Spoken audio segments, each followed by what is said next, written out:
বিশিষ্ট নারী শিক্ষাবিদের অগ্রগণী মহিলা রূপে আমরা আমাদের দেশে যাকে সমাজ সংস্কারকের ভূমিকায় অবতীর্ণ হতে পেয়েছি। বর্তমান ভারতবর্ষে একজন দলিত সম্প্রদায়ের নারী রূপে যিনি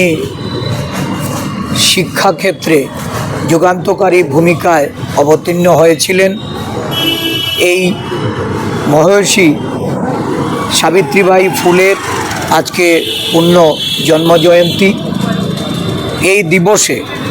ত্রিপুরা প্রদেশ কংগ্রেসের ওবিসি ডিপার্টমেন্টের উদ্যোগে তার জন্মদিন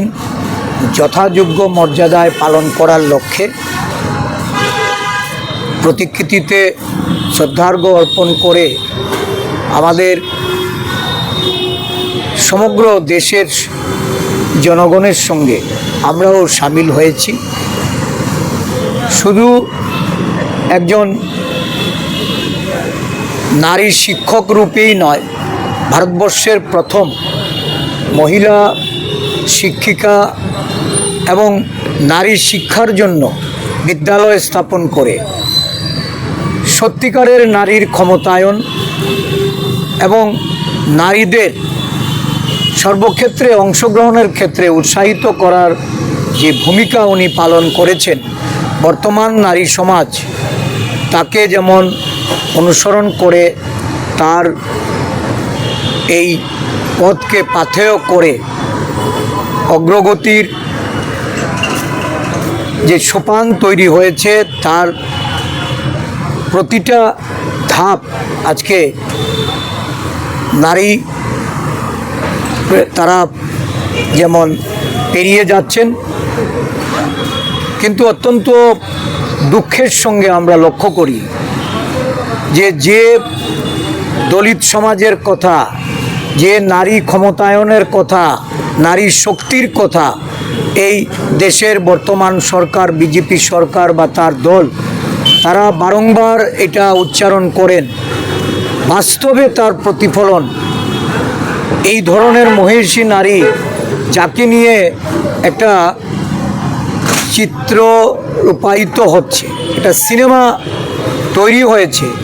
এই সিনেমাটা আজকে দীর্ঘদিন ধরে তার সেন্সরের কথা বলে একে আটকে দেওয়া হয়েছে। তার বাস্তব চিত্র এতে প্রকাশ পায় যে যারা দলিতের কথা মুখে বললেও কার্যত অনুপ্রেরণার ক্ষেত্রে যে মহিষী নারীর ভূমিকা, একটা দেশের নারী শক্তির উন্নয়নের ক্ষেত্রে অনবদ্য, তার চলচ্চিত্র তারা স্পন্সরশিপের নাম করে নানাভাবে একে কাটাছেঁড়া করার জন্য, তার মধ্যে দলীয় যে দিক, সেই দিকগুলিকে ইম্পোজ করার জন্য একে আটকে রাখা হয়েছে।